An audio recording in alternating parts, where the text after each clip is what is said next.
El presidente Andrés Manuel López Obrador envió un mensaje a la población con motivo del inicio del año y refrendó su esperanza en el porvenir y su deseo que mejore la situación económica y de salud este año. Yo creo que es importante que se sepa que hay futuro, que a pesar de los pesares de que hemos pasado una situación muy difícil, viene el amanecer, viene el nuevo amanecer. Y también quiero que se tenga en cuenta una cosa: a pesar de la pandemia, a pesar de la crisis económica, a pesar de los pesares, vamos avanzando en la transformación de México.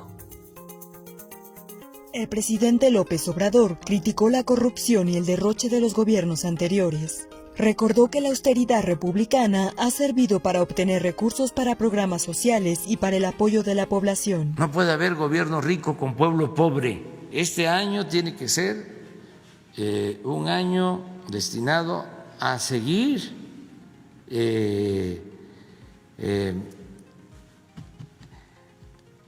fortaleciendo la política de austeridad republicana. O sea, no a la corrupción y no a los lujos en el gobierno.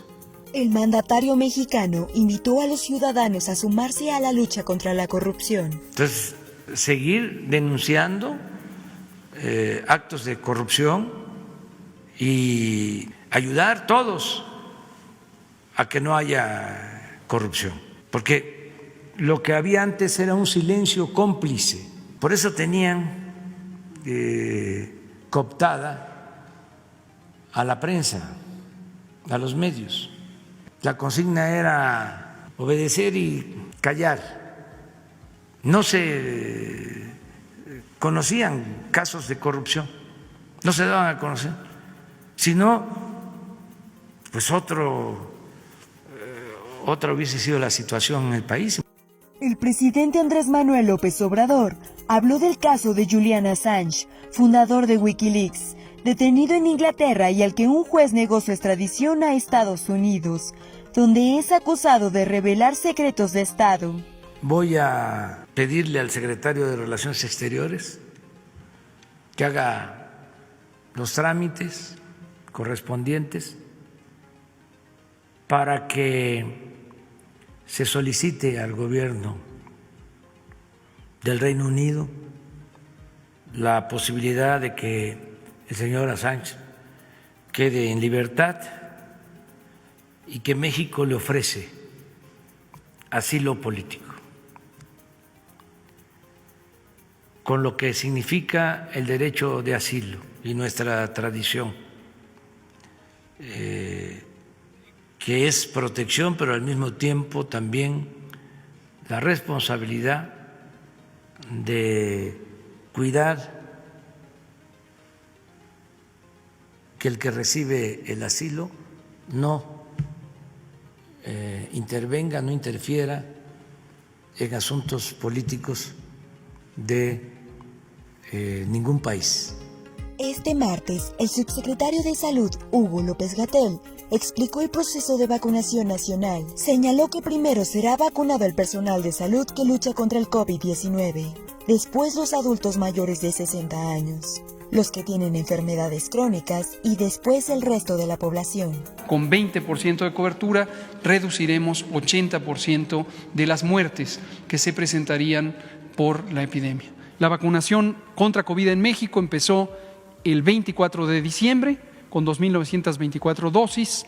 Posteriormente tuvimos un segundo embarque que empezó a utilizarse desde el domingo 27 de diciembre y todos los días se ha utilizado ese embarque. 43.960 personas han sido ya vacunadas. Hasta ahorita es, desde luego, la primera dosis.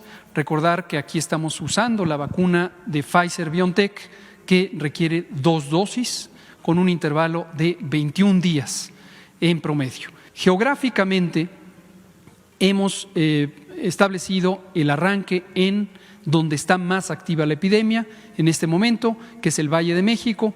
Entonces, 53,000 dosis se distribuyen de esa manera por esta razón. El presidente de México expuso que el plan incluye 10,000 brigadas de vacunación en los 2,457 municipios del país. Vamos a comenzar abajo, en donde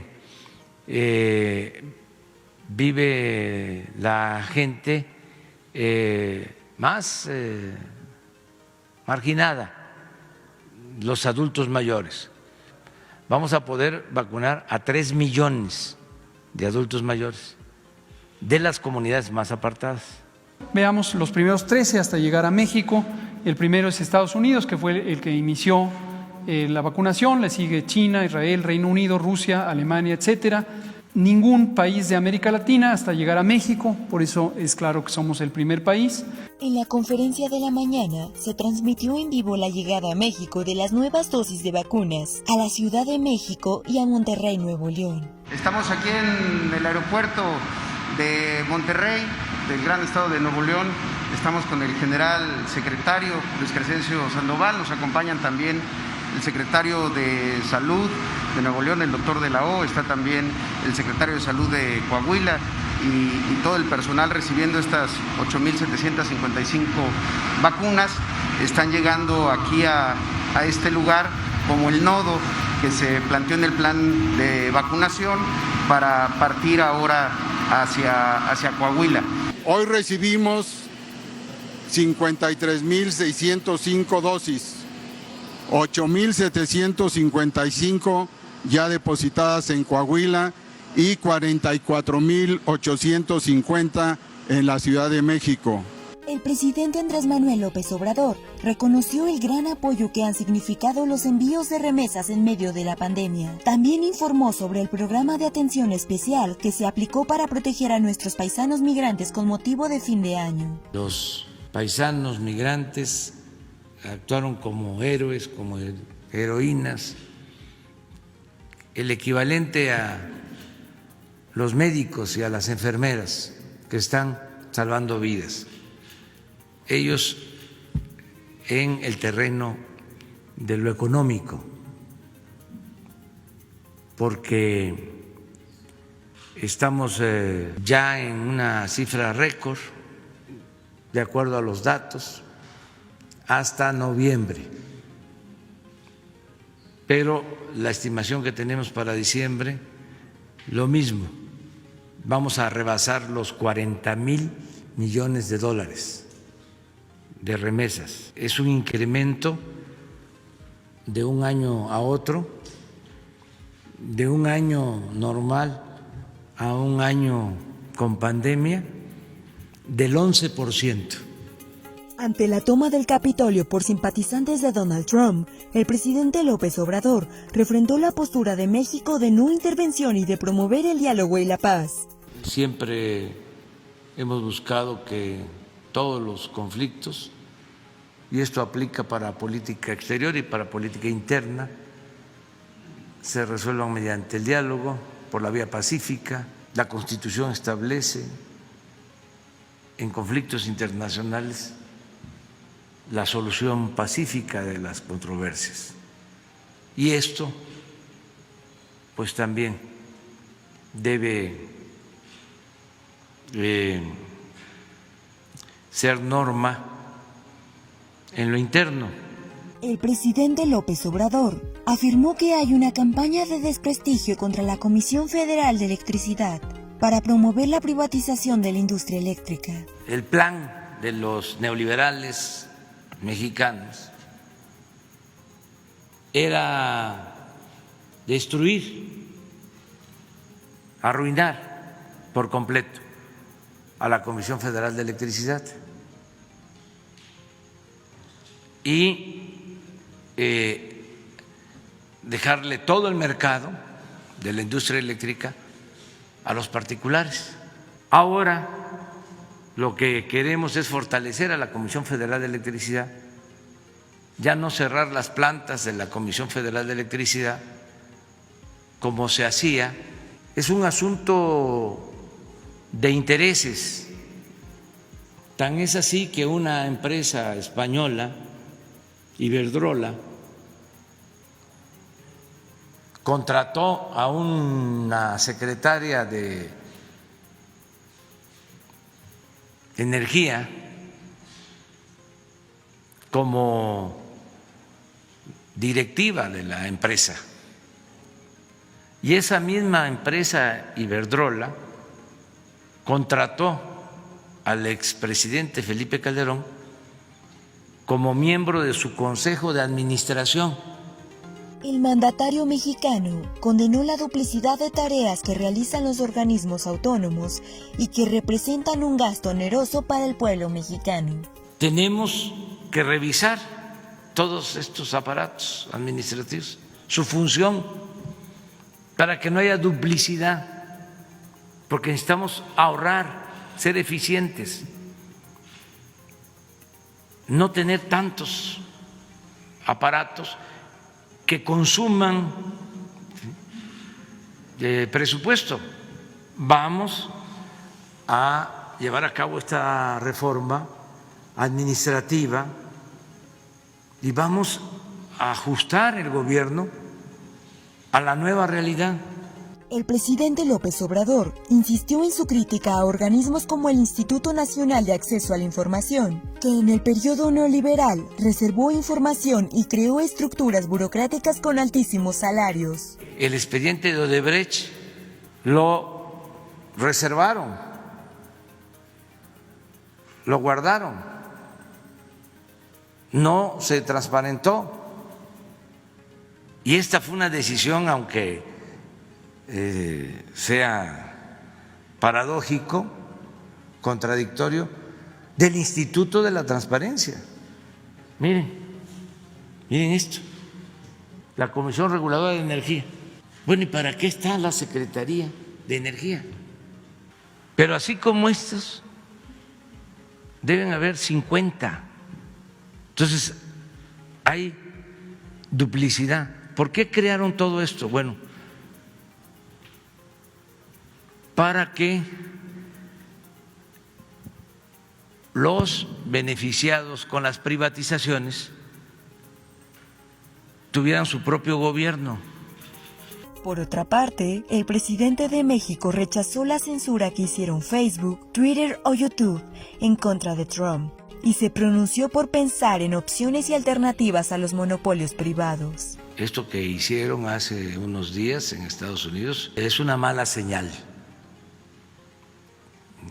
Es un mal presagio de que deciden empresas particulares silenciar, censurar. Eso va en contra de la libertad. No se vaya a estar creando un gobierno mundial con el poder de el control de las redes sociales, un poder mediático mundial. Es gravísimo, porque sí, yo creo que fue un antes y un después en el caso de las redes sociales, lo que sucedió hace unos días. Luego leí la carta del dueño de Face y lo sentí con mucha prepotencia, con mucha arrogancia, o sea, hablando de sus normas y que la libertad y el derecho a la información. No me gusta la censura. No me gusta que a nadie lo censuren y le quiten el derecho de transmitir un mensaje en Twitter o en Face. No estoy de acuerdo con eso. Existen las redes sociales y una de las cosas más importantes de los últimos tiempos, que fue una revolución, fue precisamente el que al surgir las redes sociales, se garantizaron las libertades.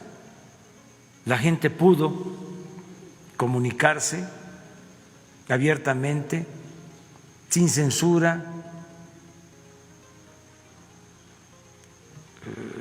Se produjo la comunicación, los mensajes de ida y vuelta, la comunicación circular. ¿Cómo se va a censurar a alguien?